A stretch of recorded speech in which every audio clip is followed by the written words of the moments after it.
Welcome back on this beautiful February day. It's like in the 60s degrees wise. So. Spring is here, and we're happy about it. Exactly. Interestingly, we're recording this on February 28th, and this happens to be the day that the final episode of MASH aired on television, which is very ironic because we're here to talk about Robert Altman, the director of MASH. Yeah, if you feel like you've got too much optimism about human nature, if you feel like, you really just love mankind a little bit too much, boy, is this the director for you, because he will really help you sort of readjust your perspective on life. Yeah, I would consider him a pretty cynical director overall. Some people will describe his films as being like, he, like, with Nashville, for example, they'll say, like, he's obviously critiquing America, but he also loves America. But a part of me is also like, I'm not exactly sure where that comes from. Because he definitely doesn't, if you know anything about him. So it's mostly just hate. Yeah, it's mostly just hate. And he once said that whenever he sees the American flag flying, he thinks it's a joke. Wow. So he's definitely not. I don't know where this, he actually loves Americans. And, I don't know. Although he is a very different director stylistically and thematically, there is a little similarity between Altman and Haneke in that both of them are really bitter viewing experiences. I mean, it's really just like taking the tequila, no lime. Like, it's just, yeah, Yeah, he's very, I think Altman's drier in some way, like just has a drier sense of humor. Yeah. Whereas Altman is very much like, it's like taking a knife and like poking you repeatedly. Or Haneke's like that. He's just boom, boom, boom. But he's definitely a bit on the cynical end, so fair warning, you can click off now.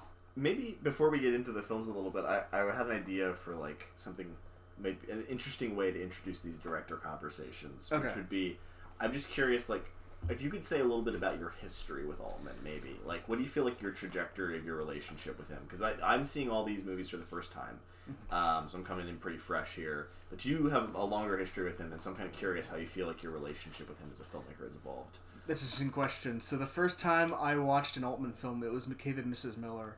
So there was a period, I think it was in like summer of July 2019, when I was trying to get into westerns, but at the time I wasn't really into them. But then whatever happened, that like I binged through like 10 of them, and the first 3 were like John Ford films I didn't really care about at the time. But then I did the Dollars trilogy and Once Upon a Time in the West. And they clicked for me completely, and ever since I've been a westerns fan. But right after I watched Once Upon a Time in the West, I did McCabe Mrs. Miller because I was kind of going through them by release date, and that was kind of like my first experience with him. And I went more into Altman and was kind of like, I like McCabe Mrs. Miller, but a lot of them I'm not as big a fan of. But usually on rewatch, I like them a lot more. So it mainly started as like McCabe Mrs. Miller, and then getting deeper into him. So. Okay. But this is your first time watching any of these, so you're fresh into this. Yeah. What do you think, I guess, do you have any other thoughts about Altman as a whole? Well, I think, it's interesting because, like many of the directors we've talked about, there is definitely a very definable Altman-esque, right? Like, there's just a few things that you can kind of associate with most of these films, like overlapping dialogue, ensemble casts, obviously the cynical outlook. Most of his films are some version of a satire or a comedy on like a genre. They're very rarely direct. They don't take a direct approach to storytelling. And obviously you've got like your slow zooms. So those are like just the general characteristics of the Altman-esque. I think I had quite a spectrum of experiences with these 5 movies. I wouldn't characterize myself as like coming out of this a particularly strong Altman fan. I would say I'm more of an Altman appreciator. I can respect what he's doing. It's often not quite what I tend to enjoy, but there's some exceptions to that we'll definitely get into today.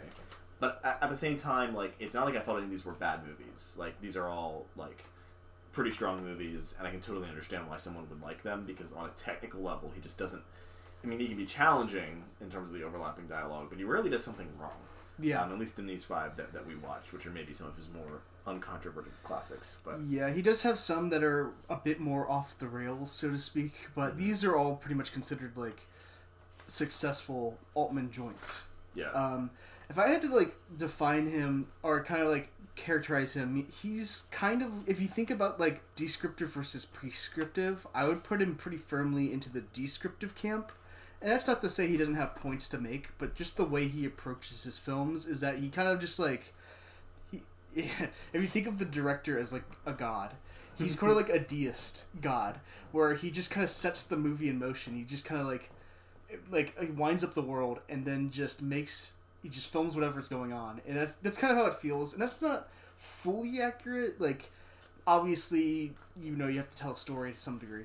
But on another level, like, just the way he kind of approaches things, like he describes the screenplay as a blueprint to his films. He allows a lot of improvisation and stuff.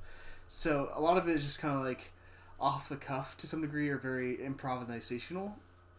Which I know there's a story between him and Kubrick, where Kubrick was trying to get the inside scoop into how this shot in McCabe Mrs. Miller was done, and Altman was just kind of like, we didn't know how he was basically like, how did you know that the shot was good? And he said, well, we didn't, we just hoped for the best. Yeah. It just kind of gives you the kind of like vibe of Altman. He's not exerting as much control as someone like a Kubrick, and yet his stamp is still very much on it.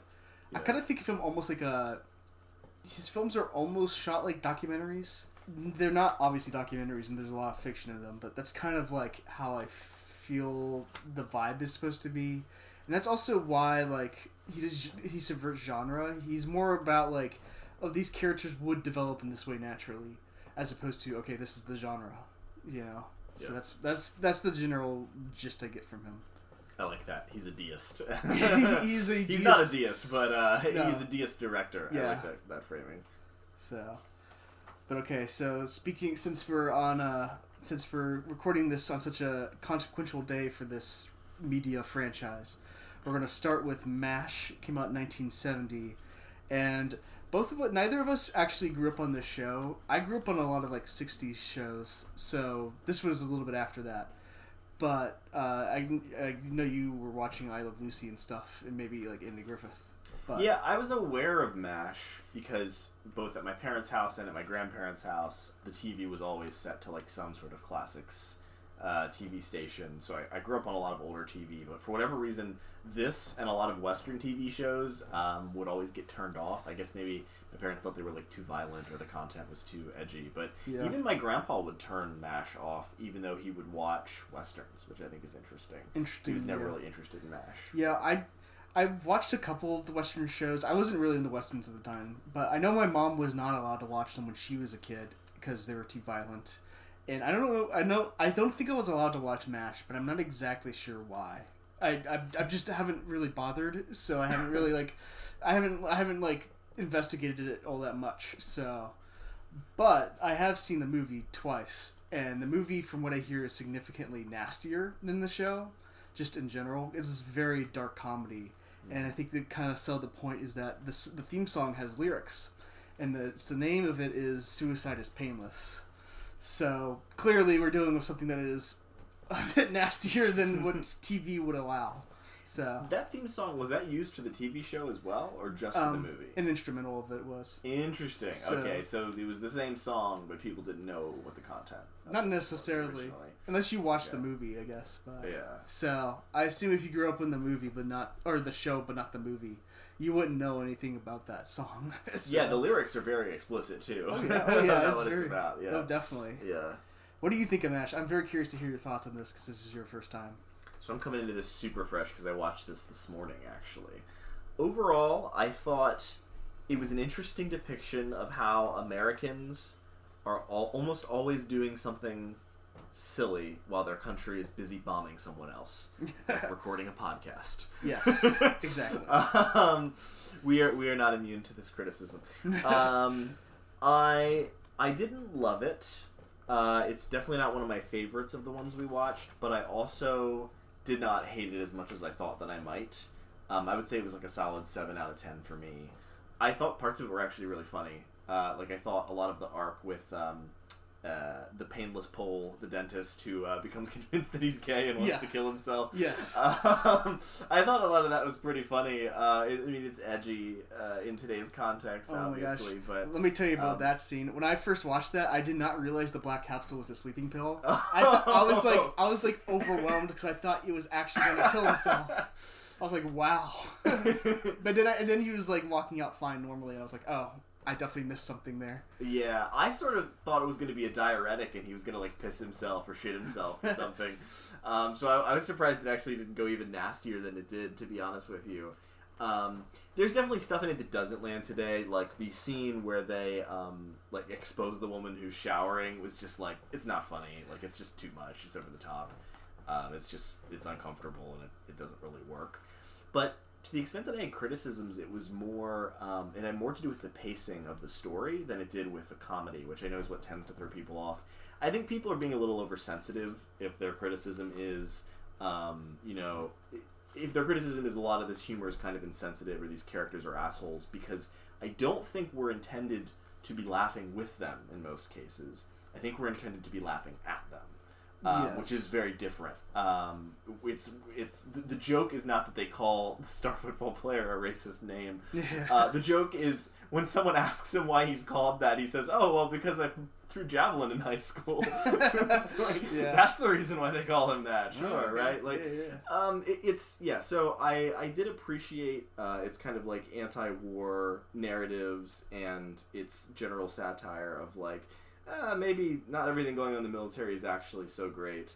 I think people should maybe be a little bit less narrow-minded about that, especially watching something that's almost 50 years old. Over 50 years old. Over 50. Yeah, came out in 1970. What do you think of MASH? Yeah, I think this is a film... So I thought it was okay when I first watched it. I actually really liked it a lot more when I rewatched it. I think this is really where it shines through that Altman is a descriptive filmmaker, not a prescriptive one. Obviously, this is a film about Vietnam, even though it takes place in Korea. I mean, it came out during Vietnam. And so it's kind of responding to those anxieties or those, like, those attitudes of, like, fuck the government because they did this because they brought us into Vietnam. So you have to kind of, like, think of it in that context. I think what makes the humor, even, like, the hot lips being in the shower scene, make a lot more sense is that the characters are surrounded, one, they work at like a hospital. It's the MASH stands for, what is it, Mobile Army Surgical Hospital. I think you're right. And that honestly puts a lot of the humor in context. And I think what people miss is that I don't think they would react in these ways if they weren't in the middle of these horrifying events. And that's why there's so much surgical gore in the movie, is to kind of sell this point of like, these people were like completely like confronted with horrors, and this is kind of how they're formed by it. I think it's very obvious that these characters are emotionally stunted, and I don't think it's not only that their humor is like a coping with the war, but that the war warps their sense of humor, and this is kind of why they react that way. So when I see a scene like when they're making fun of Hot Lips and like completely humiliating her, it's not so much that you're supposed to laugh at it, but kind of see them as like stunted emotionally or like completely warped by the war.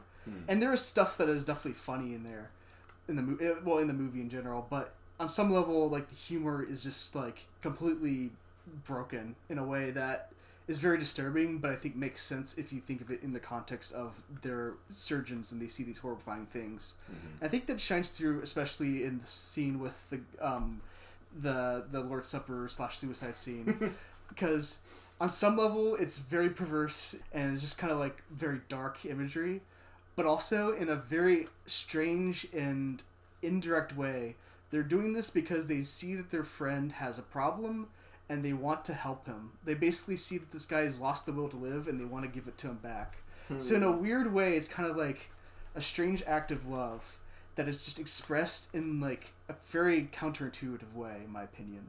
And I think that's also like how like Hot Lips and I guess Robert Duvall's character, when they expose them for having sex, basically, part of that is to show, well, Robert Duvall's character is like slapping this kid for like making a mistake in the surgery, and he's obviously very low in empathy, and he's also like completely self-righteous. This is their way of getting back at him. Even if, like, the way they do it is kind of immoral, it still shows that they care about the little man in their own way. So I think that's the gist of what is going on in MASH. It's not so much... I mean, it's not so much, like, a comedy that you just go and laugh at like normal, although it does have those moments. But it's a movie that's about, like, comedy and war together. So that's kind of how its anti-war message, like, kind of unfolds. There's an interesting moment, I think it's kind of early in the movie, where one of the nurses makes a comment, I believe, about Trapper John to someone who's like, how could an idiot like that rise to the level of whatever his military appointment is? Yeah. And the other person really quickly and bluntly replies, he was drafted. And then you immediately cut away to another scene. Yeah.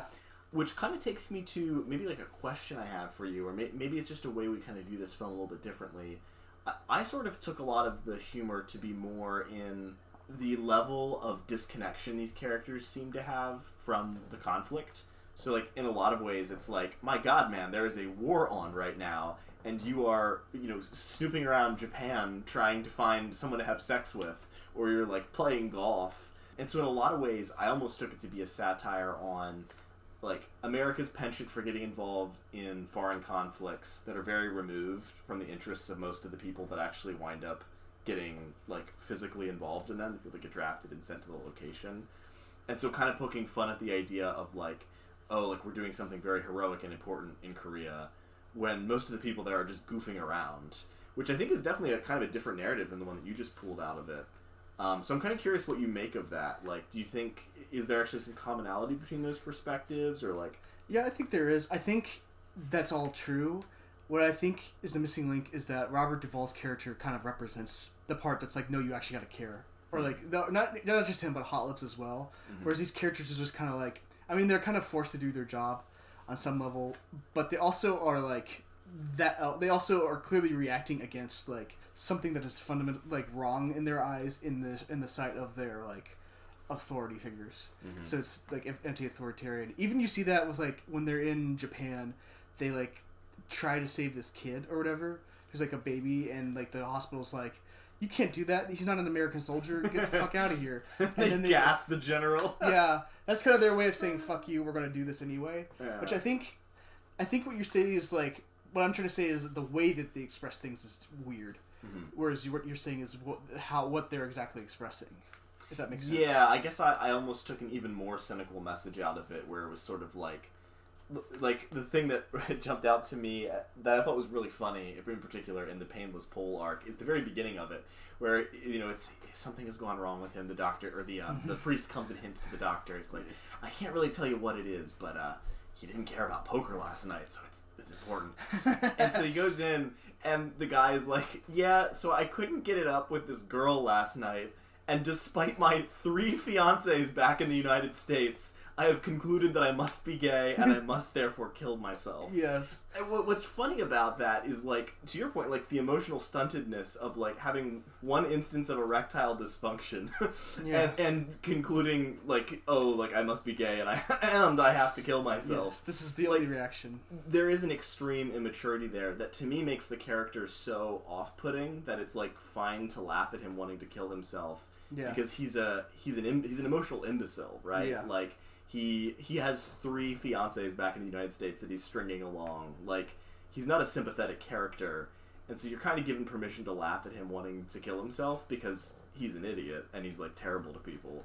So I don't know, like that sort of thing. Like I sort of found that as like a common tone or theme throughout the movie, where it was like a lot of these characters are just like such idiots or such pieces of shit that it kind of is like taking the piss out of the idea of like, oh, we're doing this like tragic heroic thing abroad where we're like, saving lives and like standing up for freedom, and it's like maybe I don't think they're standing. Yeah, I definitely think the film is like kind of making fun of the fact that they're standing up for freedom, or like that like you don't even really see the war. They're just kind of like not even really involved. There's like no war at all except for the gore. To your point, there's a lot of surgery in this movie. Yeah. I think it's more just like on a personal level when like your buddies are like down or something's wrong with them, you want to help them. I think that's what I think they have that in them, but the way it comes out is just so weird. Yeah. I think that's what the point of the film is. Yeah. Any other big thoughts on MASH? No, that's the main one. So yeah, that's fair. Yeah, I didn't have a ton of other thoughts on it. I mean, I will say of these 5 films, probably the least radical or innovative of the group, just in terms of the filmmaking. It does have some overlapping dialogue in it. As I understand it, this is his first film that featured that. I mean, it's one of his earliest films, but this is the time when he started doing overlapping dialogue. I think he was trying to do it in one other film, but then they fired him because they didn't like that. Interestingly, we should point out, Altman's well known for this, but he also said that he directly lifted it out of Howard Hawks. Okay. So if you're a Howard Hawks fan, this is you should be proud, I guess. This is what was resulting from it. But this was like his first big hit. And this was his first big moneymaker. Like, I was just looking up. It was made for $3 million, and it made, like, over $80 million. Wow. So that's crazy for $1970, yeah, too. It was the 3rd highest grossing film of the year. So it was a big hit for Altman. Whatever you can say about it, it spoke to the American of the time. Yeah. The people at the time really resonated with this, which I think is very interesting, given their, just how, like, dark it is. I did think, though, and this is not necessarily a bad thing, it was the most conventional of these 5 movies, both in terms of, like, not a lot of crazy overlapping dialogue or crazy cast size, but also because it had a lot of, like, traditional production value. Oh, yeah. Like, you've got, like, all these, like, military-style helicopters and fairly large sets. A lot of these later films, not that they don't have production value, but they're mostly shot on location in places, just kind of taking advantage of what's already there. This is probably this and McCabe and Mrs. Miller both like really transport you to another place. Like you really don't feel like you're around here. So I just thought it was interesting. I can see why it was a big hit because it is like kind of the most traditional blockbuster of the 5. Yeah, definitely. I also think it's interesting that it captures that like ugly green color and like brown colors that are like all over military aesthetics, which is like camo and whatever. Yeah. But this film, in some ways, is very ugly because of that, and very like ugh. But it also is also very picturesque in its own way, which is very interesting. But yeah, MASH. It's probably the most controversial film on this list, but I still think it is interesting, and I think it's still worth watching. Cool. Well, our next film is McCabe and Mrs. Miller from 1971. Yep. And I love this movie. I think this is probably my favorite of the bunch. It's a close heat between this and Nashville. You know, we mentioned the ways in which MASH kind of transports you to another place and has its own aesthetic in a way. Well, I mean, McCabe and Mrs. Miller has that times 10. This is just an incredible sense of place film. You know, Tarantino talks about his hangout movies where you go to like just be around the characters no matter what it is they're actually doing or what's happening in the plot. I would characterize this as more of a retreat film where you go here to just like go and be in this place kind of almost regardless of what the characters are doing or what the plot is doing. It's just like the vibes and the atmosphere are so strong and so cozy in a weird way, even though it's kind of a horrible place. There is something really, really visually striking. It has partially to do with some of the way the film was treated, which I'm sure we'll get into, but also just shooting on location almost perfectly in sequence, which movies are not typically shot that way. Yes, I heard had good reasons for that.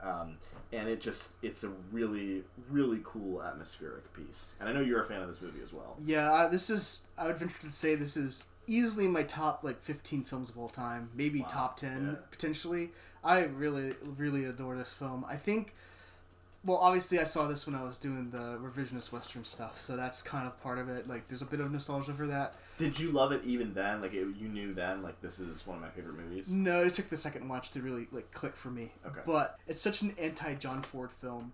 Because John Ford's films do so much to make the common man this noble person who is like, what is at stake in these like debates between like, you know, civilizational decay and democracy and all these things. Who Shot Liberty Valance? It's all about that stuff. Yeah, like there's a reason why John Ford's films have so much humor, is that it's trying to endear you to those characters. In McCabe and Mrs. Miller, all the characters are basically degenerates. They're all like everyone is like gambling, and then like this guy enters the town and builds them a brothel. You know, the only preacher in the entire town is like this complete Wojak, who only has like 2 lines at the very end of the movie, and the only normal couple is a black couple, which I think is very intentional. And like McCabe somehow is like the prime citizen of their town. The town is called Presbyterian Church. No one there is Presbyterian. And the prime like citizen is McCabe, and he just kind of like stumbles into the plot a little bit. Like he just kind of like gets drunk and arrogantly tells off the Sears company, and then they send people to come and murder him for not selling like land to them. So he's just kind of like, it's not like he was like some hero. He just kind of drunkenly stumbled into this like cat and mouse game. And like the final shootout is a cat and mouse game. It's not like this duel. It's like McCabe is cowardly hiding in buildings and stuff, and it's not like that epic. But he does have a weird charisma, though. He does. I think it's interesting that Julie Christie got an Oscar nomination for this, but Warren Beatty did not. Not that her performance is bad, but I actually really like Warren Beatty in this, and I really like. This is true of all of Altman's films, but you know maybe it's a little bit more notable here just because Beatty is like a name that I was familiar with prior to it. Like everyone in an Altman film is ugly and looks like someone that you've never seen before. Even somehow if they're like a star that you've heard of. Yeah. He just shoots them in such a way, costumes them in such a way, does their makeup in such a way that everyone looks very plain and normal. Yes, exactly. And I really like Warren Beatty as this infuriating kind of schmucky guy who like has just enough charisma to get himself into trouble and nothing more. Yeah. He's not like particularly likable exactly, but he's just like it's a very strong and clear character, and he delivers it in a way that's like you've met someone like this. Like you know this kind of person. Definitely. He's how do I put it? He's a perfect oaf. Yes. It's and something about him being an oaf is very amusing and very not exactly. I mean, he's like starts the movie like buying women for his brothel, which is pretty disgusting.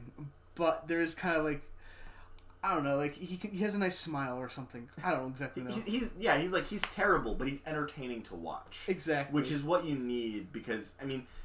I will say, like, again, the atmosphere is so strong, you almost don't care what's happening in the plot, but that is a nice little extra thing to kind of get you through, is, like, he's usually entertaining when he's on screen.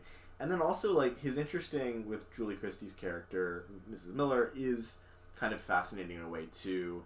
I mean, it's been pointed out that they don't have the most chemistry. Not really. But I think that that's fine, because it like, the film is about the way that people do things for stupid reasons, and can have stupid motives for like why do we get into the conflict of these guys hunting him down and wanting to kill him? Because he was drunk and was just being an asshole because he could. Like it's not any more complicated than that. Yeah, he just told off the wrong person. They sent like a posse to kill him.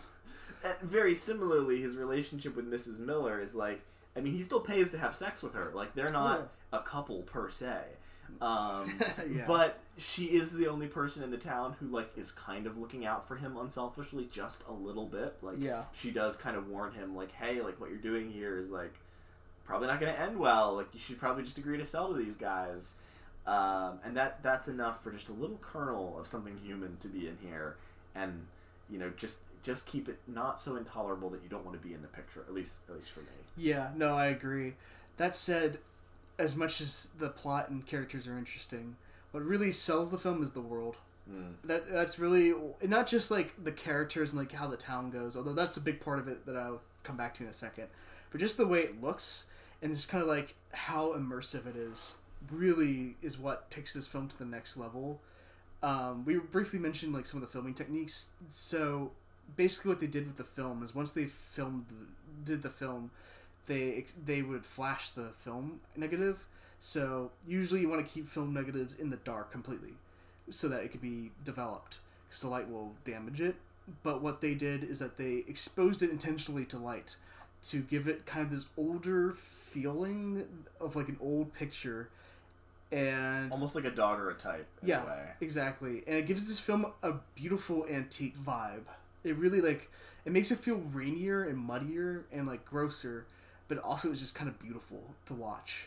So it's a really interesting technique. I know he did that also partially because they could have done it in post, but he was also like, if we waited till post, the studio would say no. So now we're just going to do this, and now they have no choice. Oops. Yep. Our movie looks like a silent film. Sorry. Whoopsie daisy. That's awesome. Yeah.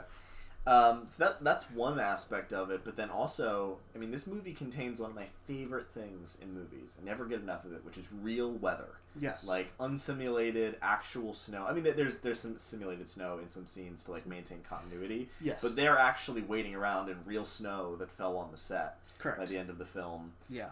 Which was made possible because they made the decision earlier in the process to film pretty much in a linear fashion from start to finish, so that they could capture the building of the set as part of the film, because they're building the town in the film, which it just works really, really well, and it gives a nice authenticity to like the raininess of a lot of the scenes, the muck, the snow. I don't know, it just like makes you feel like you're there, which I really appreciate. There's also one detail that, building off of all this, that I heard in the director's commentary that I thought was interesting. For the costumes, what Altman did is that he specifically asked for like 19th century era costumes from Warner Brothers or wherever. And he said, I don't want those cowboy hats with the wide brims and stuff. Do not give me any of those, because that's just like a 50s anachronism. I want like bowler hats. I want just like normal vests. And so he had like everyone roll it out, and he told the actors, okay, go and get your costumes. And so they would pick out their own costumes based on their characters. And some of them had rips in them. And he said, yeah, you need to sew that up, because if you don't, your character would fucking die in the snow. So he made them go and just sew up patches into the costumes, which I think kind of I think that's like just part of what makes this film so immersive, is that it really does feel like an actual town that lives beyond the film. Like, you know, some films they start and then they end, and it feels like that's the full existence of the world. Whereas this one just kind of feels like it goes beyond the film and just like a town that existed, which also adds to the documentary element to it. It's just like, this feels like just a little peek into this town that doesn't necessarily exist anymore. I think that's just like little details like that, like making people sew up their costumes, or like flashing the negative, or actually interacting with snow and building the set, kind of helps sell that vibe. I really think that that's what takes this to the next level. It's also a rare Western that takes place in the Pacific Northwest, and they need to have more of these. They just don't have enough. I don't know why. Like, I mean, maybe it's just because it's rainy, but like, they've existed for a while. Like, you can go and watch them from the 50s, and they exist. So why aren't there more? Yeah. I don't know. So I appreciate this film as a Western fan. I appreciate this film for taking the Pacific Northwest seriously. Yeah. So that's really nice. I like your point about how it feels like the town continues when you stop watching the film. It's almost like a record that's just always playing in the background that you can sort of tune into. Yeah. I think a big part of that also comes from the Leonard Cohen score, which, oh my gosh, you know, we're not the first people to point this out. Everyone knows this is a fantastic score. So good. Apparently, Altman was a big fan of this record, the record that's used, or the record from which the songs that are used in the movie come, and he actually like wore out copies of it. He would just like buy it and like play it in the background constantly. Jeez. And so he said that when he was making decisions on set, it was very easy for him to intuit how things would just fit into the songs that he wanted to use, because he was already imagining that soundtrack and just knew it so well. And I think it's like maybe 3 different songs by Leonard Cohen that are used in the movie. Yes, and they're often reused. Correct. They kind of just fade in and fade out, but their tone is very consistent, and it really does create that sense of like the music is just kind of like this mood that's always in the movie, and sometimes we just fade the lights up on it a little bit, and then sometimes we kind of let it go into the background, and that sort of repetitiveness is very trance-like, and I think it contributes to what you were talking about as well. Yeah, trance-like is perfect for like the opening sequence. Yes. Like that opening sequence, like I rewatched this with the commentary track on, and at the end I was like, okay, I just got to turn that commentary track off and rewatch that beginning, because it's just perfect trance-like. Just was it the Stranger song, the one about Joseph in the manger or whatever? And that song in and of itself, like you can listen to it for like an hour on repeat, because it's the lyrics are so fascinating. Like there is something going on in it, but it's so mysterious, and you just kind of keep wanting to turn them over in your head and trying to figure out what it's about. Yeah, it's like a legitimate, like, beautiful poem that is the lyrics. Like there's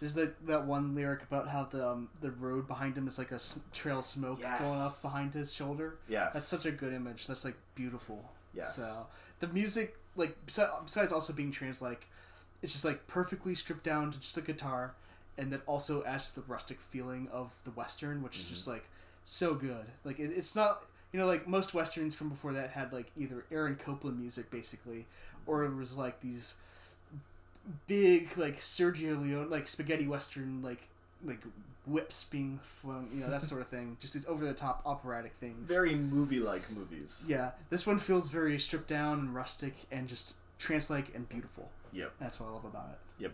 So, endlessly rewatchable movie for me. This is like one that I just like. It's one of those movies where I'm just like, this is like the perfect version of what it could be for me, and I'm so glad this exists. So. I do have one small criticism of this movie, and I'm curious for your reaction to this, or like if you've noticed this, or what your thoughts are on it. So, if you pay close attention, you'll notice that throughout the movie, the evidence of the flashing technique becomes less and less apparent. Yeah. And that's because Vilmos Sigmund, the cinematographer, who does a great job, don't get me wrong, but he was very nervous about the flashing technique. He wasn't sure that it was going to look good. Yeah. Which, fair enough. And so I guess most days he would kind of go to Altman and worry to him after they were done shooting and be like, man, like I just don't know. And he kind of persuaded Altman, particularly in the final shootout scene, he persuaded him to let him only minimally expose the negative to light. And so it is considerably less flashed than some of the opening scenes. And I kind of didn't like that aesthetically, because I sort of felt like when you add that to the brightness of the snow already, it makes the last shootout, the last scene, it sort of feels like it's not quite as much of a piece with the rest of the movie as it could be. And so I was curious if you've ever noticed that or been bothered by it, or do you feel like there's a good filmmaking reason for that other than just Vilmos being nervous? I didn't notice it all that much until you brought it up. It doesn't really bother me. I guess the main thing is that it is in like very bright snow, so it might be just too much or a little too overwhelming. But like, it's never something that's really bothering me. Like maybe it's just a personal thing for you. Yeah. But I mean, it does. I know they also use a lot of filters too, so that also might have maybe they remove filters as well. That kind of. I'm not exactly sure specifics. Yeah. The one thing that they do though is some shots like it was snowing, but in other scenes like the snow had already fallen, and so they just added like a filter where it was like, or like it was basically an optical where it's just snow falling down. So that kind of that for me kind of adds to that element just a little bit, a bit more of that like rustic element. So, but I don't know, it's not really bothering me all that much personally. So that's fair. So our third film is Nashville from 1975. In my opinion, this is a little tough to talk about just because whenever I watch it, it's very immersive. Like I'm very much in the world of this movie. And it's also just like such a big movie. Like there are 24 main characters in this thing. So it's like it's very big and very ambitious. So I feel like I'm always trying to like summarize something very much beyond me, but I think I have a decent interpretation. I think we have different takes on this film. So do you want to go first? Do you want me to go first? Yeah, I mean, maybe before getting into the interpretation stuff, when I first watched this, I thought that it was going to be my favorite of the bunch. I do like Nashville quite a lot. It's competitive with McCabe and Mrs. Miller. I just think McCabe and Mrs. Miller has such fantastic atmosphere. It's really unlike anything else. Nashville is also unlike anything else, mostly because I think it's such a successful ensemble film despite being such an ambitious one. Because if you think about it, the strength of a large ensemble would be to make you feel like you are not so much consuming a carefully written plot as just tuning in to something that's going on and kind of being carried along by this this crowd, this complex system. And that is exactly what Nashville is. It's not a traditional plot in any sense, although it does have kind of like a climax and things like that. But what's so fascinating about it is the way that all these different, comparatively very short plot threads are woven together, often improvised on set, and still really convey some fascinating and thought-provoking themes. I think that in and of itself is a really big accomplishment. It's really hard to do. There's a reason you don't see a lot of movies like this with ensemble of 24. It's because it's fucking hard to do. Oh yeah. So it's not only a technical challenge. This film is a technical marvel. Yes. Like just watching this and just like the fact that you can just watch it and float through the crowd and just like get lost in it is a technical wonder. It's like a miracle. So. I think, and also like a word of comment maybe for anyone listening who has never done an Altman film and is interested particularly in this or maybe Shortcuts, which we'll chat about later. Yes. It can be very overwhelming, especially if you have Zoomer brain, to consume an ensemble film like this because you're constantly, you're missing stuff because you can't pick up all the dialogue. Correct. And I think, like I've listened to some reviews of this film I sort of disagree with, where people are just like, yeah, but I couldn't make out anything that was going on. It was so confusing to me at all times.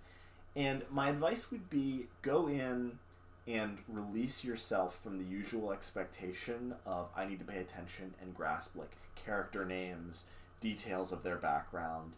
You're going to have a much more positive experience if you accept that you can't keep track of those things, and you'll be surprised by how much actually emerges really clearly. Yeah. And that, to me in particular, is the real marvel of Nashville. This was my first watch through. I went in completely blind. I didn't know anything about what happened. I didn't know about the spoilers, assassination at the end. And I still felt like there were really interesting like thematic threads that I was thinking about for a while afterwards and that we disagree on. Yeah. And like that sparked enough interest that we had like a conversation about it. And that's just incredible to me, that you can have so much going on, often improvised, and it's still like really thought-provoking, and you kind of just get something out of it by being immersed in it and steeped in it. Definitely. So, strong praise just for the plot structure alone. It's very impressive. Absolutely. I guess I'll go first with my take on it, and then you can have the final word, if you wish. Sure. I love the final word. So, my interpretation of this is that it's kind of like a snapshot of the American experience at the time. So, this came out during the Gerald Ford administration, which was notably after a very popular president, John Kennedy, had his brains blown out. And then you had Lyndon B. Johnson, whose career went down in flames because of Vietnam. And then Nixon, who was just way too corrupt to be president of the United States. At least three great guys. Yeah, three chipper fellers. And then Gerald Ford, who may have gotten hit too many times during football games. Which is... That's the first time I've ever heard him described that way. Which, I feel like that kind of sets the stage for this film. Just kind of like three presidents in a row, who were kind of like not well liked and who had very controversial things happen to them. All following a president who was very well liked, who got assassinated in a horrific way. So I think that kind of sets the stage for a kind of malaise that sets into the American experience that I think this film is tapping into, where, you have like a scene that really kind of like sells this is there's like this performance and this one country singer is talking to these kids and she's saying like, hey, one day you could grow up to be the president, and everyone's just kind of like not even clapping, someone coughs or whatever. There's no like, oh wow, it really could happen. It's more like, just shut the fuck up, sing your song, you stupid lady, So I feel like that scene kind of sells it, but on the top of it, there's like this veneer of like American optimism that is just kind of pushed through into music that kind of like is being shoved into people's faces, and in some ways is kind of a coping mechanism for that malaise. And to get more like specific about it, the scene where Barbara Jean is assassinated, and then immediately afterwards everyone sings "It Don't Worry Me" in like this like crazy way, in my opinion. Like someone just fucking died in this horrific way. Well, yeah. And you're gonna have to forgive us. There are 24 characters. Correct. It's very difficult to remember all of them, or at least their names. Yeah. The older country guy, who's he's sort of a star. He's sort of like the aristocracy of Nashville in this film. He reacts to the shooting. He's been shot as well. Yeah. And they're trying to like drag him off stage, and he's like clawing at the mic, and he's like, "Somebody sing! Oh no! Somebody sing!" Yeah. And that is the tone of that scene. Is like, "Oh, something terrible happened. Sing! Yeah. This'll help. This'll take care of it." Yeah. This will be fine. Like, no, it's not. But It's very that scene reminds me a lot of people seeing God Bless the USA right after 9/11. Mm-hmm. That's just the vibe I get. So it's kind of interesting because I kind of get the impression that people have not fully gotten over 9/11 in the sense of that being on edge still here. But I also think it is older than that, and I think this film kind of shows you why, because people aren't dealing with this horrifying event properly. Yeah. I think that's generally what the movie is trying to do, at least in terms of those plot elements. Now, this film is also big, so there's a lot more to it than that I won't claim to fully understand. And there are some things where it's just character specific. Keith Carradine's character is just kind of this guy who hurts a lot of women. He's trying to have sex with Lily Tomlin, who is married. And then she has to leave. So when she's packing up and leaving, he's calling another woman to get into bed with him while she's in there with him, which kind of gives you a sense of the kind of sadistic element of that. There's kind of an interesting thing where there's the political campaign going around for the replacement party, and you have just characters who work with that, and then there's this girl who's also working with that, who's she's a bad singer, but she really wants to be a singer, and then they make her do a striptease, which is obviously very humiliating and wrong. So just stuff like that is very character specific, where you just kind of have to watch it and get the character. Mm-hmm. It's just kind of hard to summarize in this moment. But if I had to pinpoint one element, is that there's this malaise, and over it there's a veneer of something else that's trying to cover it up. Yeah. So that's my general take on this movie. And I don't, for what it's worth, I don't disagree with most of that. I think this is certainly a film about Americans' obsession with celebrity, and you're kind of pointing out the ways in which it's the interest in celebrity is kind of or just consumerism, American mass culture. These are ways of papering over deeper problems. Yeah, I guess how you describe Eyes Wide Shut or some other Lynch films as a diamond that has many sides. Yes. I guess Nashville can kind of be put in that category just because of the sheer scope of it. Regardless of anything else, there are 24 main characters in this thing who all are fleshed out. So there's going to be many sides to it. Mm-hmm. So mine is just the way I think about it is just one angle to it. And I've only seen this twice, so maybe if I've watched this 5 times, I'd have different takes on this. Yeah. So to be fair. And I want to come back to the Keith Carradine narrative because I think that's a really interesting arc. Yeah. Both technically and thematically. But putting a pin in that, in terms of my general interpretation of the movie, I sort of see it as Americans' obsession with fame, which is being used to paper over underlying problems, is inherently sort of parasitically related to those problems. And that's why you have this sort of unknown character who's I'm blanking on the name of the Ronald Reagan assassin, but he sort of reminds one of John Hinckley Jr. Yeah, he's kind of a John Hinckley Jr. type, which is interesting because he predates John Hinckley Jr. Yeah, and actually, as you know, Altman received a phone call about that. That was about Mark David Chapman, though. Oh, really? Not? Yeah. Someone called him because Mark.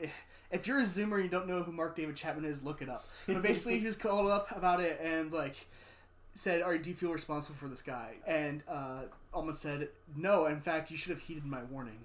Which is kind of an interesting point. Well, so that gets, we're kind of all over the place, but it's very hard to talk about this film without that happening because Correct. There is so much to touch on. Yeah. But that kind of gets exactly at my take on Nashville, which is it is a warning about how our addiction to celebrity as a country is not going to solve the problems that we use it as a panacea for. And so I sort of look at Hal Phillip Walker as sort of the archetypal, he's the presidential candidate, he's got somebody driving around town spouting off his ideas from a megaphone in a car. Yeah. I sort of look at him as the archetypal American populist, which is something we've had going all the way back to Andrew Jackson, at least, where you get, because Americans love fame, and we love this, we love figures who are willing to cloyingly appeal to the masses, who are able to go up on stage, sort of like the country singers in this film, and kind of tell you a message you want to hear, that makes you feel good, makes you feel seen and heard, even though they have no connection to you, and actually will not act on that. So he's kind of diagnosing this archetype where, because of America's, I don't know, like populism, its tendency to mass consumerism, whatever this ineffable kind of thing is, we're always going to have these Hal Phillip Walkers who come in and kind of present themselves as a third way between two bad political parties, but in fact are actually kind of presenting the same status quo, just with a different packaging, a packaging that's more radical and more like, you're the little person, no one hears you. And so it's really easy to watch this film, in my opinion, and see a Pat Buchanan, or a Donald Trump, or a Charlie Kirk, or insert whatever, populist political figure, a Bernie Sanders even, right? Like, someone who kind of pulls on this narrative, but doesn't actually do a lot at the end of the day. And, we don't see this character get elected, so that's maybe me reading some things into it. But I see it as very intentional that the assassination of Barbara Jean happens at Hal Phillip Walker's last-ditch attempt to gain more publicity for himself. It's sort of the culmination of this unrecognized character who feels the need to go and kill somebody, probably for the recognition that he doesn't have, happening at the event where a politician is trying to capitalize on those feelings of unrecognition. To me, is just really appealing from a narrative sense, because I think it diagnoses something that Americans are constantly doing over and over again, and this process that we're kind of participating in. But you've sort of said you feel like that's kind of an anachronistic reading of the movie, maybe. I kind of see more in a similar... I guess I agree with you, but I see him more as a figure that would eventually materialize into Jimmy Carter. Because Jimmy Carter, in a lot of ways, was the anti-establishment figure, because he was like just this... He was governor of Georgia, but he wasn't LBJ, who was in Congress for forever, who was in both... He fucking knew how to play them. And then he wasn't Nixon, who was vice president in the 50s, and then was this, like, horrifyingly corrupt guy. He's just kind of this, like, nobody who happened, he may had a little political experience, but he wasn't, like, this extremely establishment-centered figure. He was, like, an outsider. Peanut farmer, Yeah. And he ended up being pretty bad as a president. Mm-hmm. He's kind of like, he's a good guy, but he wasn't very effective. And that's kind of how I kind of view him in that vein, where he's like an outlet for a frustration that ultimately got Jimmy Carter elected. I'm not necessarily saying that it isn't like that same frustration isn't exactly like in, say, a Trump campaign, but I kind of see it more in that like Jimmy Carter thing, where I feel like Altman might have even agreed with some of these opinions, just like not necessarily the specifics, but just this general frustration towards the authority figures. So like MASH expresses. Mm-hmm. That's the general gist I get. I think that's the main thing I would like push back on. I will say there's actually some good evidence in the record that suggests that you're right to push back on that, because I'm going to blank on the names and the details, but the person who wrote Hal Phillip Walker's promotional materials for Robert Altman, he was someone Altman had like a personal connection to. He was like a hire. He was like him and his brother were involved in the Republican Party in Mississippi. That's all I know. Now I'm not sure exactly. I thought he was like related to Altman by marriage or something. Maybe something like that. If someone he knew who was in these people were in the Republican Party in Mississippi, which I don't know how different that is from. I mean, I know the Democrats were in control at the time, or like were big at the time there. So I'm not exactly sure how that maps on to what like Mississippi Republican politics maps on to like modern Mississippi politics, But I think the only thing I would disagree with you is like not necessarily that this is. I think the only thing I would disagree with you on is the specific people that you're pointing to, as opposed to just generalized like anger or like frustration. That's kind of how I feel about it. That's fair. What I was going to say is my understanding is when he partnered with this person to write that dialogue, or monologue, I guess. Speeches. Those speeches, he told that guy to write what he wishes American politicians would say, but don't. Now, I wasn't aware that the guy was involved in Republican politics, so that's interesting. Maybe Altman was cynically using him. Potentially. But my assumption is that, that is kind of a counter-argument to what I'm saying. Or maybe in a way it's a perverse validator, because it's like what Americans want their politicians to say and what they want them to do are two different things. Yeah. I don't know, you can see, listener, that this is a fascinating film. There's a lot of layers to it. Yeah, you can honestly come away with either opinion. I think to some degree that the political, like the car is to some degree supposed to just be noise that adds to the voice. Oh, for sure. There's an element of like just nonsensicalness to it, where it's like no one is paying attention to this car. Yeah, it's just like noise that adds to the malaise. Yes. As opposed to being like, oh, you're supposed to believe this. You know, it's not. It's descriptive, not prescriptive in that way. But alongside, I'm blanking on his name, the Fly. Jeff Goldblum. This alongside Jeff Goldblum are basically two mechanisms that the film uses to get from scene to unrelated scene. Yeah. So we see this car driving around town between scenes, and we see Jeff Goldblum riding around on his tall-handled motorcycle. Yeah, his Easy Rider cosplay. Yes. Which I think is interesting because it's like someone wearing like the Joker mask in Hong Kong. Yeah. It's a little bit, or not exactly the same, but it's kind of like something that was culturally popular in the past is now like in the culture, which is kind of interesting. Yes. So, and I think it's Lily Tomlin's character at some point makes the joke that there's like 4 guys laid up at the hospital because they've been riding around on these Easy Rider bikes and they keep getting into accidents. Yeah. Yeah. This, I would say, alongside Shortcuts, is one of the funniest Altman films that I've seen. Like, a lot of the humor lands for me with this. There's, again, blanking on the name, I apologize, this female journalist character. Geraldine Chaplin. Yeah, well, that's the actress. Yeah, yes. Charlie Chaplin's daughter. This character claims that she is from the BBC, yeah. Although she may not be because she actually calls it the wrong thing. Yeah. I forget the exact British terms. But Broadcasting Company or something. She doesn't call it that. Yeah. She calls it the British Broadcasting Corporation. Something like that, yeah. So, I don't know. Maybe that's intentional, maybe it isn't. But she kind of goes around town, and she's a great little satire on well-meaning liberal people who are unintentionally very derogatory to the people that they're trying to be nice to. Yes. Yeah. And she's just a very delightfully unself-aware character who gives one a lot of laughs. Yeah. Before we wrap up, though, I want to talk about the John Carradine arc. Yeah, Keith Carradine. John Carradine sorry. was his dad. Yes. But yeah, Keith Carradine. Yeah, we also got to talk about the music a little bit. Yes. But let's go to Keith Carradine real quick. Because I think his character brings in a very different dimension to this film, a very non-political dimension to this film. And because of not him specifically, but the stuff that happens around that character, I think Nashville is the movie we've watched for this episode that can most easily be accused of having a heart. Yes. And I'll explain why. So there's this incredible scene, best scene in the movie, maybe the best scene I've seen from Robert Altman, where Carradine's character sings this song that he wrote, the actor actually wrote for the movie, called I'm Easy.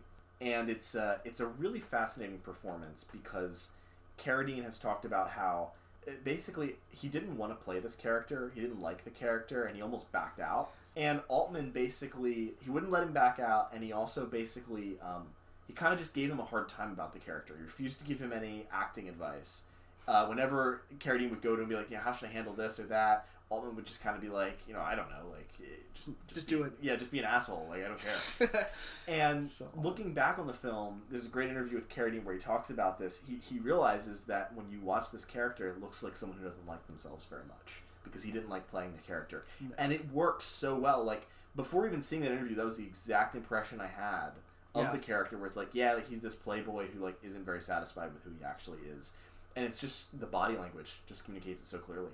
Definitely. So he's a playboy. He's got like 4 different women in this movie who are sleeping with him. And it culminates in him delivering this song, I'm Easy, which is like, in and of itself, a very deceptive thing. Because the song is about how, like, vulnerable and easily heartbroken this character is, even though he isn't. He's an asshole. And it's delivered to an audience that contains all 4 of the women that are romantically involved with him. And one of whom is Lily Tomlin, who is probably the most positively portrayed character in any of these Altman films. Yeah. Like, she genuinely just seems like a nice mom who is a singer and who doesn't feel very loved and cared for by her husband. And so you just see in this scene, like, there's the dramatic irony of knowing what she does not, which is that the song is not really... It's for her in the sense that she is the person that Carradine is hoping to seduce, not any of the other women. But it's not for her in the sense that he doesn't replicate for her in any way the, like, authentic feelings that she might have. Yeah. But you just kind of sit and listen to this beautifully delivered song with all these layers of, like, irony and context. And there's just a shot where the camera kind of slowly zooms in on her as she's just listening in the very back of the room. And it's just so, like, heartrending. Like, it really gets to you. And I think in that sense we can talk about Nashville as a country song.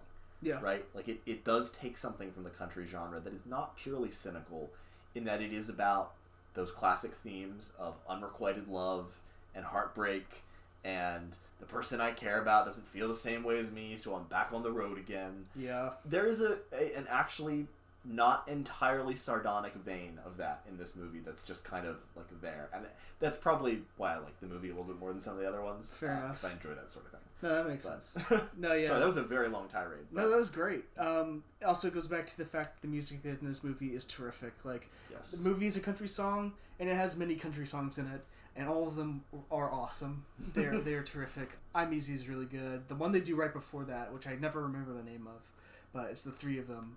That one's really good as well. I love the two that they sing on stage before Barbara Jean gets shot. Mm-hmm. Like, those two are really good.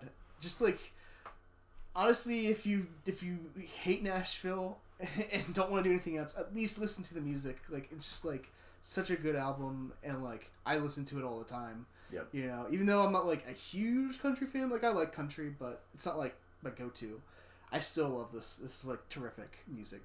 So. Yep. And it's very cleverly written stuff too, because like It Don't Worry Me, the song that they sing at the very end, both the way it's delivered, where this, again, it's so hard to talk about anything in this movie because there's so many character arcs that are converging on any given moment. Yep. So there's this character who's like been trying to make it, she hasn't been making it, she happens to be on stage when Barbara Jean gets shot, and so she gets her big break.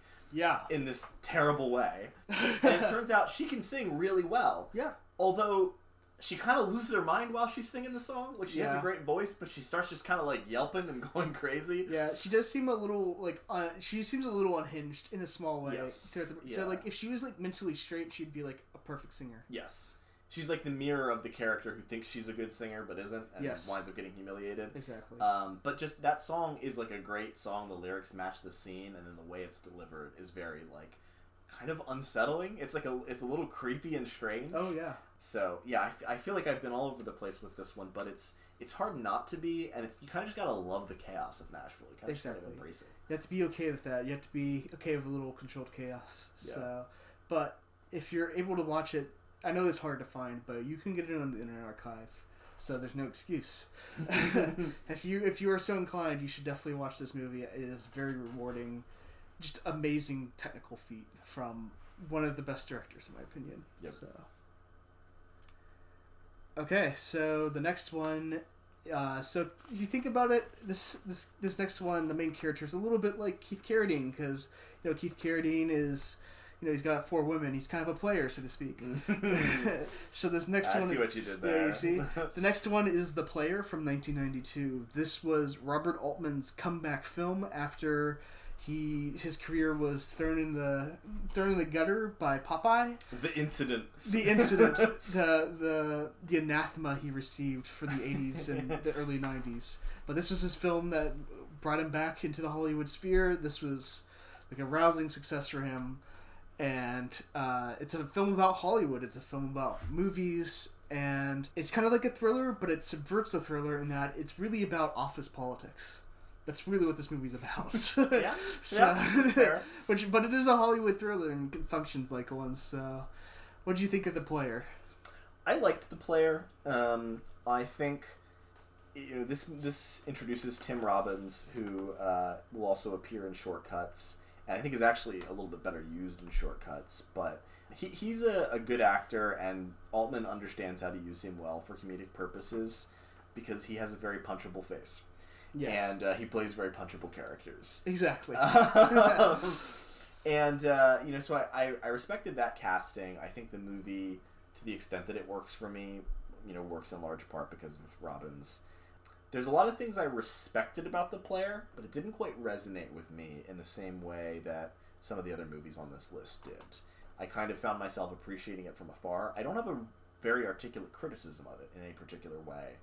It just didn't make me laugh as much as Nashville and Shortcuts, and the atmosphere didn't quite embrace me quite as much as McCabe and Mrs. Miller did.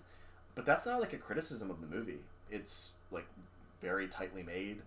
It's got some interesting themes going on. I think if you enjoy the decaying LA that you see in Lynch's Hollywood trilogy, or not it wouldn't be decaying LA, it would be decaying Hollywood, but yeah, the decaying Southern California of the Hollywood trilogy, let's say that.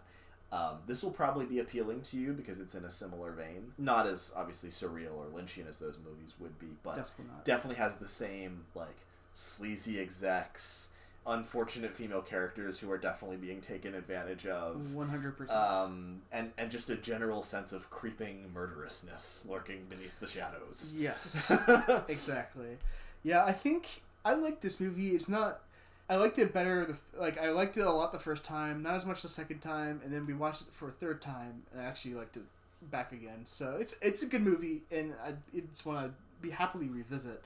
It's not my favorite. I think I generally speaking like Altman's 70s movies better than anything else that he's done. Interesting. Just in general. I mean, I like 70s movies more in general, so that would make sense.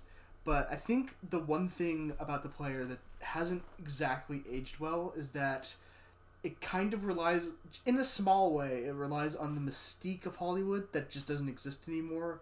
So, for example, you have this kind of like, this gala where like Tim Robbins has gone there with Greta Scacchi or whatever, and you have all these famous actors, so it's like, oh look, here's Malcolm McDowell over here. Oh look, it's Sherry's coming over here. Look, it's like this actor and that actress and this actor and this actor, you know, et cetera, et cetera, et cetera. The thing is, we live in an era now where you can go on social media and call your favorite actor a retard, or you can call them a racist, and they will probably fight back with you or something. Like, we live in the era where you can get into like Twitter fights with William Shatner, so to speak. So the nuances of Kanye's descent into madness are carefully documented for those who are interested. Exactly. As opposed to the early 90s, where if you wanted to see your favorite actor outside of a movie, you would have to go to late night TV or a magazine interview or something like that. So it's very carefully calculated in a way that is impossible today. So I think that part of it has not... It has lost a little bit of its impact, I think. But Altman talks about this film in terms of it being more about... He talks of it as a metaphorical film about America as a whole. And that's where I kind of brought it into like office politics, where this you can put this on if you're in the military or if you're in the corporate world or whatever. You probably have to deal with some of this BS. Like people who are just like kind of annoying, you know, like Larry Levy, you know, he's like... basically like shooting off all these ideas for movies based off the newspaper, and you just want to roll your eyes and kill yourself. Or, you know, just like someone like Griffin Mill who wants to win the game, you know, like in some ways that's very American and how American like work life kind of functions. Mm-hmm. So I think that still holds up very well. I think it's absolutely still true.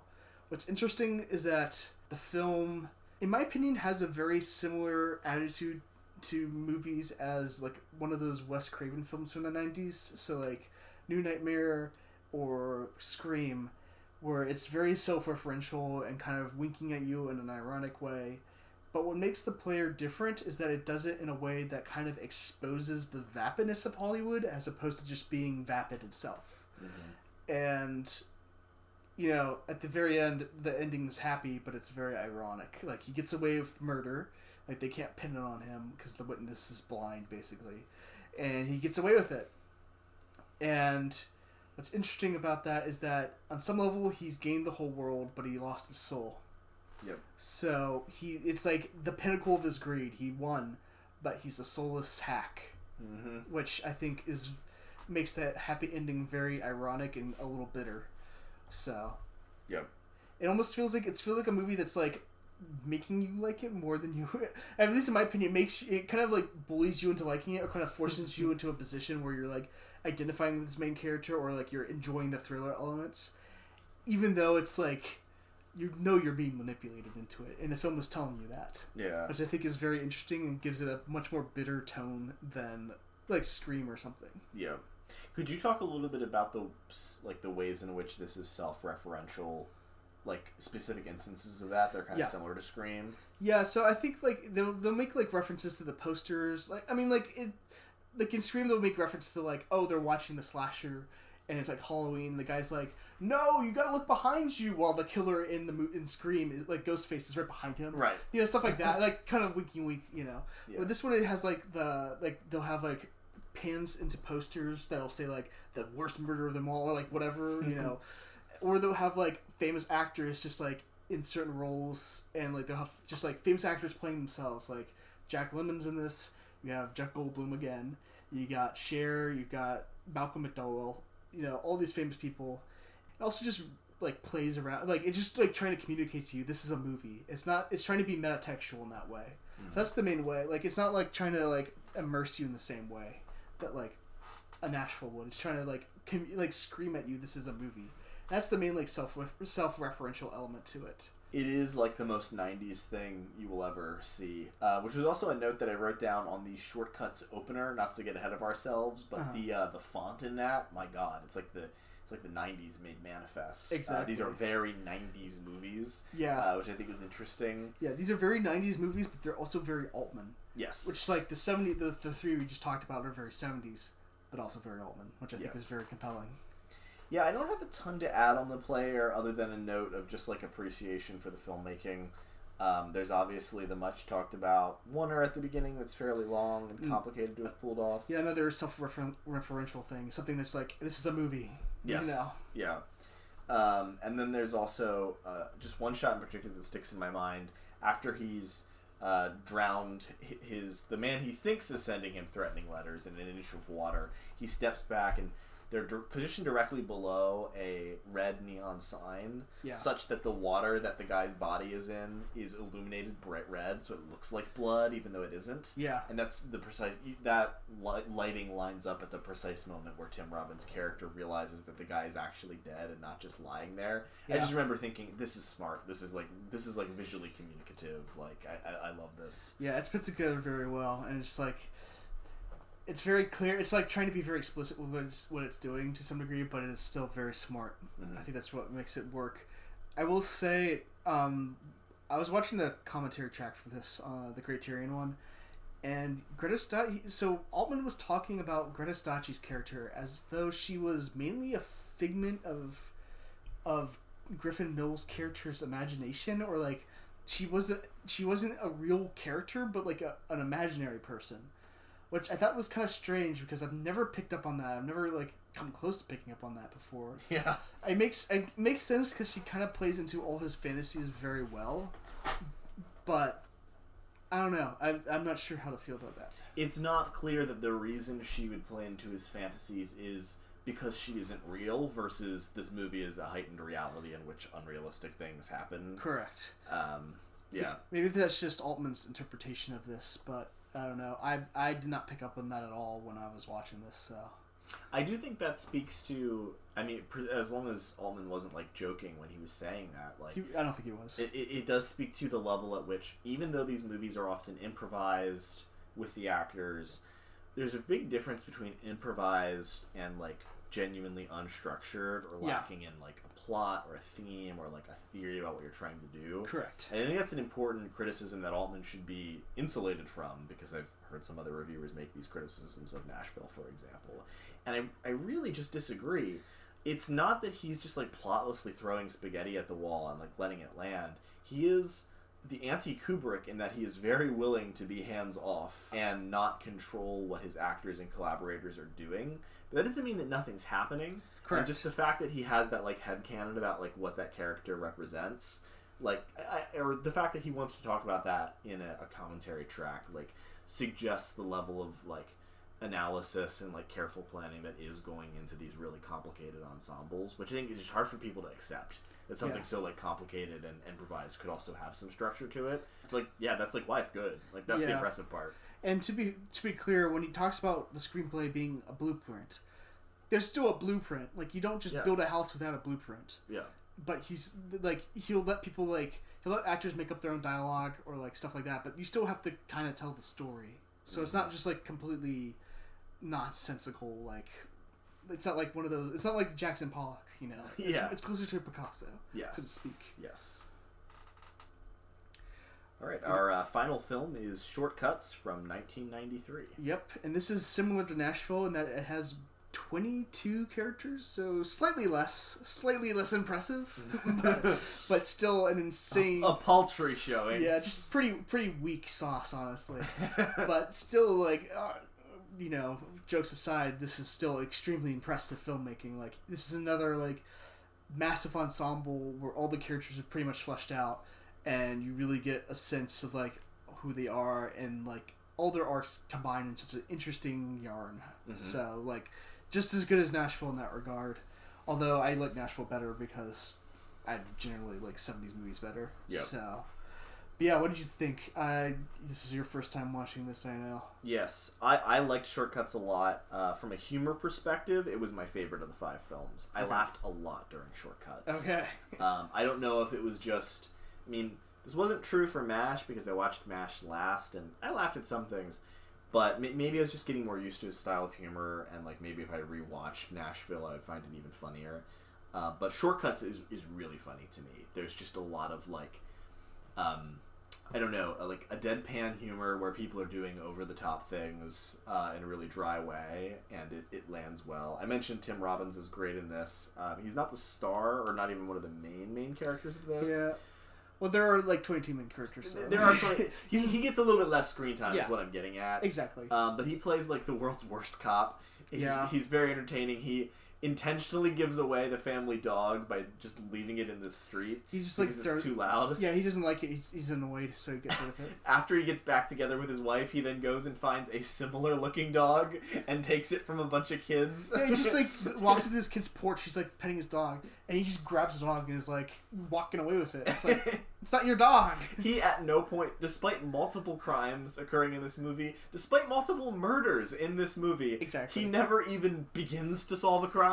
Yeah, he talks a big game of like, oh, I gotta do all these things, and I can't tell you what it is because it's going to be super. Like, there's no he does no impression. He does anything other than pull over that clown. Remember? Yes, to get her number. Yeah, to get her number. Yeah, that's all he does. Yes, like he's always telling his wife, he's like, oh yeah, like the reason I'm gone all the time is not because I'm cheating on you. It's because I have to deal with all this crime.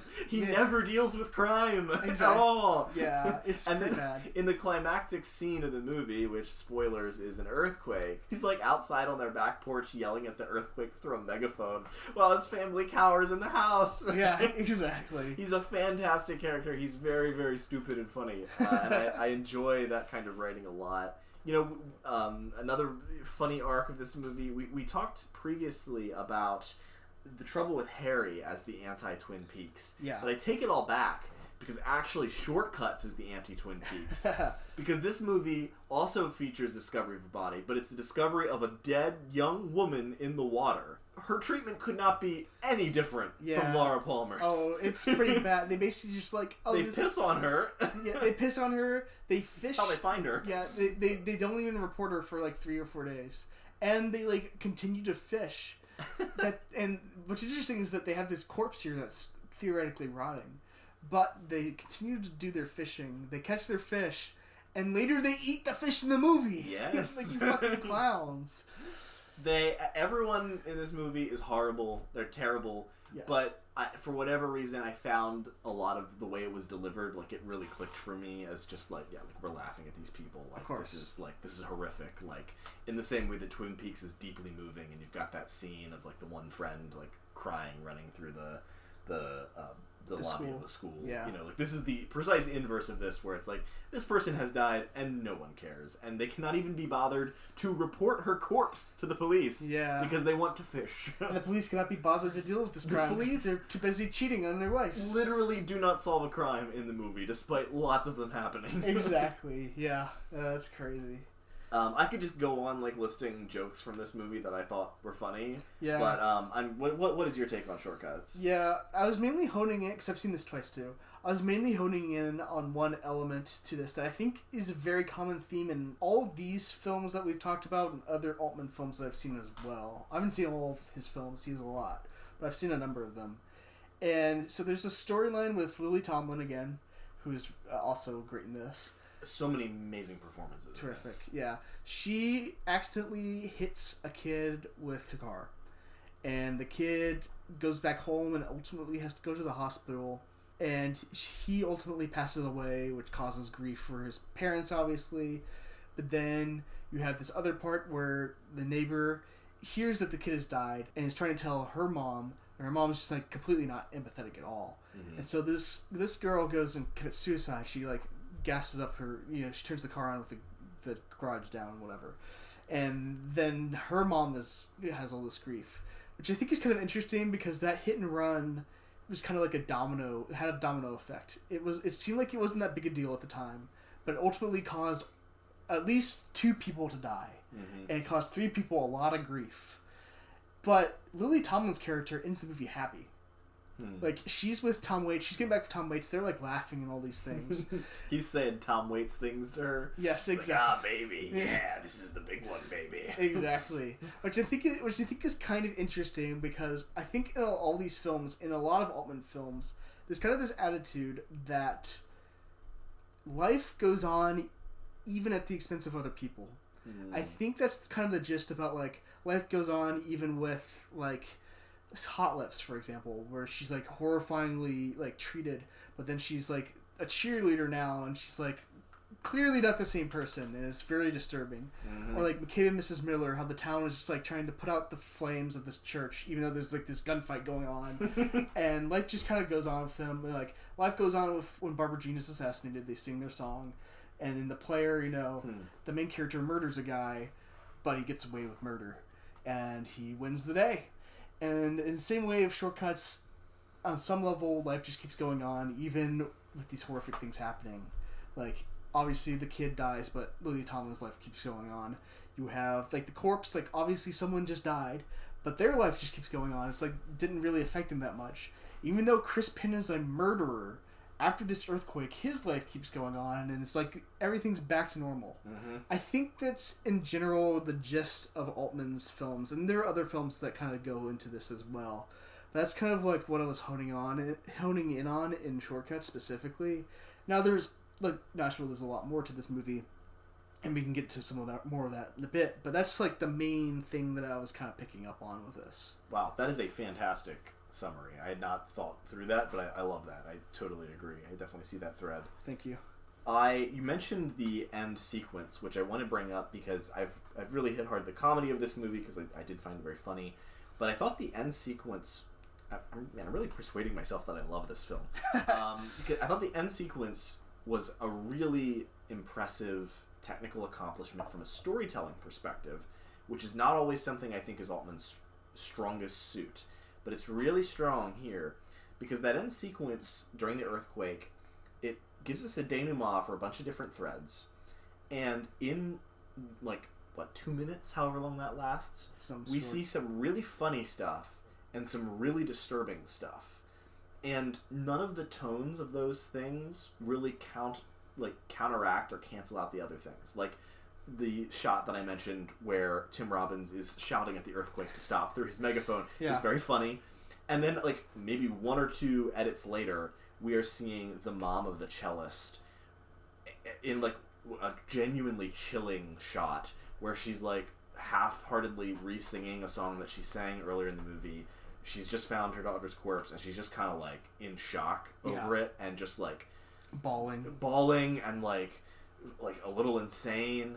And it's, genuinely, both sad and a little unsettling. What is this person going to do? Is she going to go kill herself now? You wouldn't be surprised based on what the actor's signaling.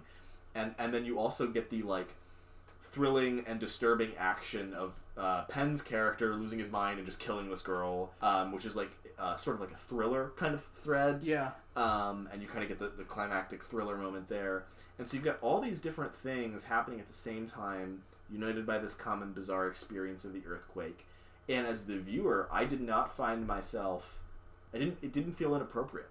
Instead, it actually really came together and, created this really interesting tone where I was laughing one moment and it kind of disturbed the next.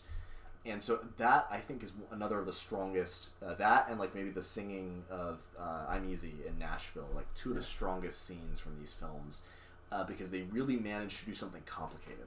Really complicated emotions happening. And that's the strength of an ensemble when done well, is you can have a lot of different moods all at once, all in the same scene, and you're very torn and conflicted as the viewer. And so I just wanted to say that I really respected that. No, yeah. It's in some level, all the, Altman's films kind of build on, comedic and tragic tones and, mix them together in ways, but it never feels off. It never feels like... Well, I won't say never, because there are films I haven't seen from him, and I'm not going to say that. Yeah. But at least in these 5, it never feels like it's like incoherent or incohesive. Yeah. It always feels like it comes together.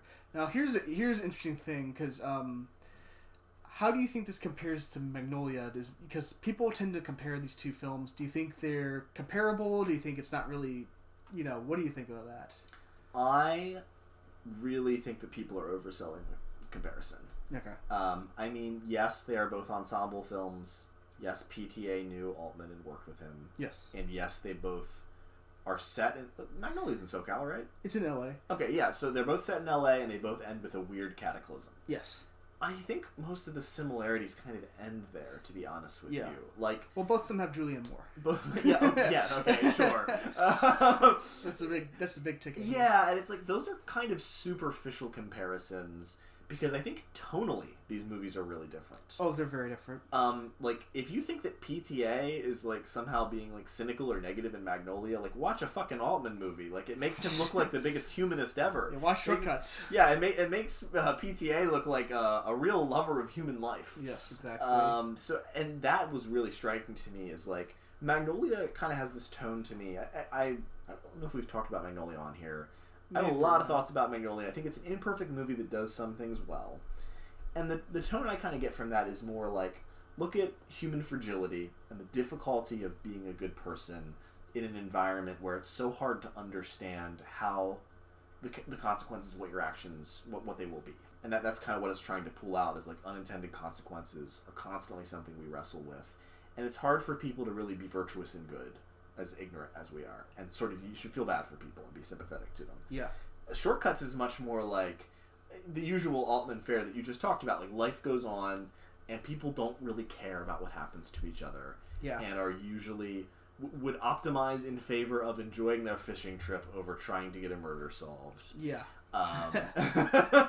And so, yeah, to compare the two is just like, I don't think it makes a ton of sense other than the superficial stuff. Yeah, I think there are some superficial similarities-ish. Huge ensemble, cataclysmic event. But, like, totally they're completely different. They're going for different messages. Like, Magnolia is very dramatic, and this one is... Schmaltzy. I like Magnolia, but it is, like, definitely a bit of a guilty pleasure for me. Yeah. Just because it is a little schmaltzy, and Shortcuts is definitely, like... That one's a bit more... It's more comedic, in my opinion, or more like... It has the more Altman-like cynicism to it. Yeah. Yeah, the other plot thread I really liked was the Matthew Modine and Julianne Moore stuff. That was really good. Matthew Modine, he's also in Full Metal Jacket. He's so good at anger. Yes. He's so good at, like, screaming and just, like, being mad. I love him in this movie. His character comes on strong late. Like, I was kind of like...